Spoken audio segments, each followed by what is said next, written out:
जादुई पेन्सिल। रामला चित्र काढण्याची खूप आवड होती। राम गरीब होता, त्याच्याकडे पैसे नव्हते। तो टोकदार दगडांनी जमिनीवर चित्र काढत असे। एके दिवशी त्याला जादूगार भेटला। त्याने त्याला जादूची पेन्सिल दिली आणि देताना सांगितलं, ह्या पेन्सिलनी तू कुठलेही चित्र काढ, पण अट एवढीच आहे की हे चित्र तू गरिबांसाठी काढ। रामने भरपूर चित्र काढायला सुरुवात केली। तो खूप आनंदित झाला।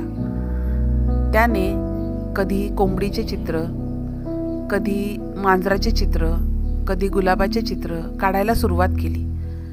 जादू काय झाली, कागदातून त्याने काढलेल्या चित्रातून कोंबडी बाहेर यायची, कधी सदरा बाहेर यायचा आणि मग तो ती गोष्ट गरिबांना द्यायचा।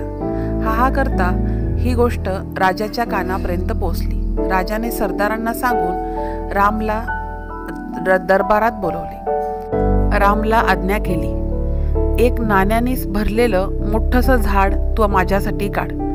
रामने नकार दिला। राजेसाहेब, तुमच्याकडे भरपूर पैसे आहेत, त्यामुळे हे चित्र मी तुमच्यासाठी काढू शकत नाही। मी फक्त गरिबांसाठी चित्र काढू। राजाला खूप राग आला।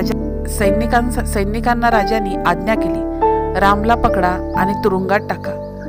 राम तुरुंगात गेल्यानंतर त्यांनी परत एक कुलपाचे आणि चावीचे चित्र काढले आणि त्याने आपल्या तुरुंगाचा दरवाजा उघडला आणि तो तिथून पळून गेला।